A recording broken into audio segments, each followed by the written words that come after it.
ये एक cadaver tissue के ऊपर वो आपको कट करके दिखाएंगे and then they will show you the 3 layers. How do you identify कि जो एनल कैनाल की तरफ लेयर है वो म्यूकोजा है, बाहर पिंक सी जो लेयर होती है और मोटी सी जो होती है बल्कि वो स्फिंक्टर है, और दोनों के बीच में वाइट ग्लिस्टनिंग लेयर जो होती है वो इंटरनल एनल स्फिंक्टर होती है।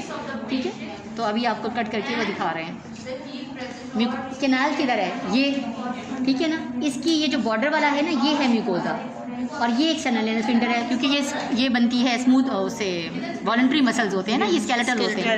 ठीक है, ये जो बल्कि से और पिंक से कलर का होता है ये एक्सटर्नल एनल स्फिंक्टर है, और इसके और इसके बीच में ये जिसको अभी सेपरेट करेगा ये है इंटरनल एनल स्फिंक्टर, जो बड़ी पतली सी है और वाइट ग्लिसनिंग होती है लाइव टिश्यू में, वो है इंटरनल एनल स्फिंक्टर। ठीक है, ताकि ये थोड़ी सी आप लोगों की अंडरस्टैंडिंग हो, क्योंकि नॉर्मल पेशेंट्स में ये बड़ा हमें कंफ्यूजिंग होता है।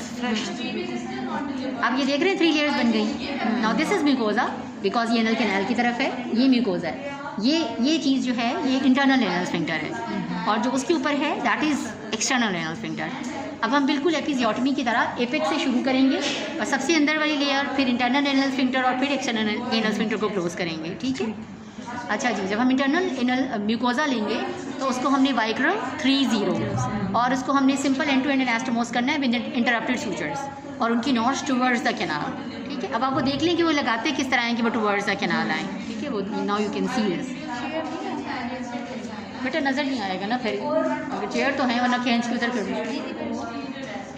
सिंपल एक साइड से आप गए और दूसरी साइड से अंदर आ गए तो अंदर की तरफ नॉट लग जाएगी। ये देखो धागा नीचे है ना, हाँ, अंदर से बाहर आए और फिर बाहर से अंदर चले गए, तो थ्रेड जो है ना वो नीचे की तरफ ही रखने हैं, कैनाल की तरफ ही, दोनों जो लिम्स हैं थ्रेड के। अब नॉट लग जाएगी। Vicryl 3-0 interrupted sutures with knots towards the canal, ये म्यूकोजा की रिपेयर है। ठीक है, बहुत सारे लोग यहाँ कॉन्टिन्यूस भी कर लेते हैं, लेकिन ये बहरहाल जो गाइडलाइंस में लिखा हुआ है वो आप दोनों चीज़ें बता सकते हैं। कॉन्टिन्यूस भी दोनों कर सकते हैं, उस पर लिखा हुआ है गाइडलाइन में भी, लेकिन ये कि इंटरप्टेड ज़्यादातर लोग इंटरप्टेड प्रेफर कर रहे होते हैं। ठीक है, अब ये मैं थोड़ा सा इसको फॉरवर्ड कर रही हूँ, थोड़ा टाइम लेगा। अब हम आगे, अब देखो इसको लगाने के बाद आपने चेक भी किया, ठीक है, सारा कुछ ठीक है, कोई गैप तो नहीं रह गया, कुछ नहीं है। उसके बाद फिर आप इंटरनल एनल स्फिंक्टर क्लोज करेंगे। अंदर से बाहर जा रहे हैं ना, अंदर से बाहर जाएंगे तो अगली लेयर इंटरनल आएगी। अब इसके लिए आप PDS 3-0 भी ले सकते हैं और वाइक्रल 2-0 भी ले सकते हैं।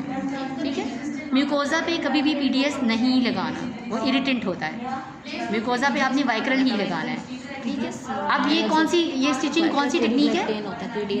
ये जो है ना ये इंटरप्टेड मैट्रेस सूचर है। इंटरप्टेड मैट्रेस जो आप स्किन पे लगाते हो ना मैट्रेस सूचर्स, ये वही मैट्रेस सूचर है। ठीक है, हॉरिजॉन्टल मैट्रेस, वर्टिकल मैट्रेस भी होते हैं, लेकिन हम स्किन पे हॉरिजॉन्टल मैट्रेस लगाते हैं।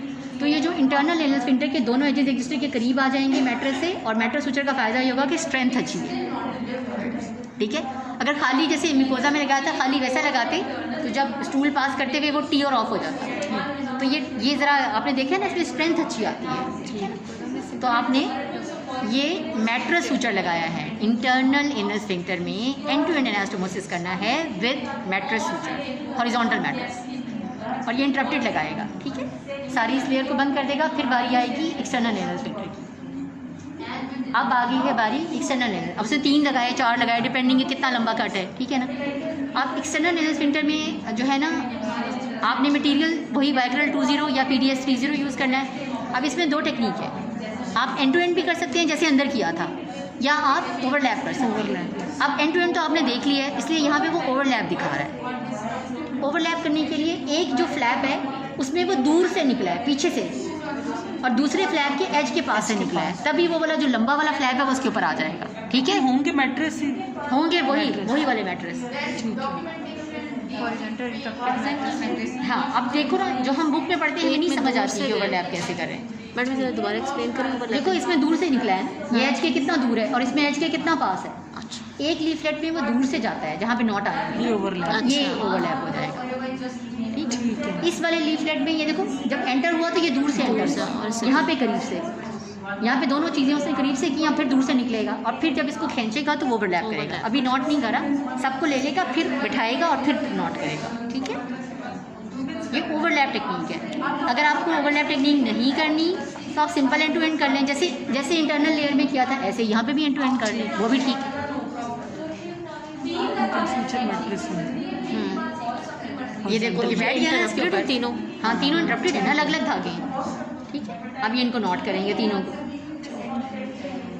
दोनों चीज़ें की जा सकती हैं according to the RCOG guidelines, both of them they have equal results. आप एंड टू एंड करें, आप ओवरलैप करें, रिजल्ट्स इक्वल हैं। अब इसमें ये एक चीज़ और करेगा जिसे आपने शायद कभी पढ़ा हो बुक्स में, डबल ब्रेस्ट।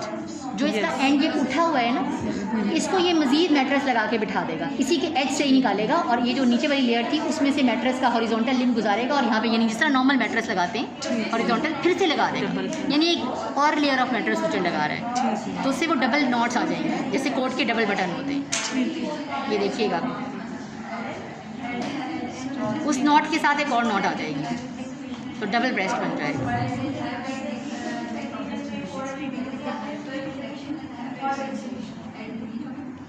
ठीक है, ये देखिएगा अभी नॉट।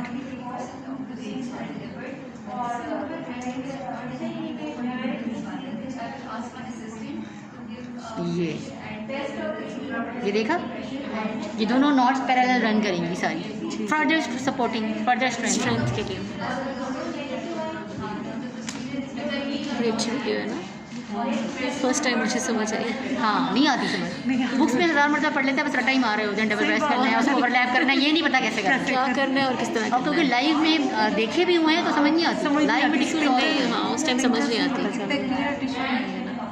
और अभी देखा ये दोनों लेयर, बट नॉट्स की 2 लेयर लाइनें लग गई, ये चीज़ डबल ब्रेस्ट कहलाती है, ठीक है। तो अब ये टेक्निक तो खैर पूरी हो गई। अब मैंने आपको सब चीज़ें समझा दी हैं।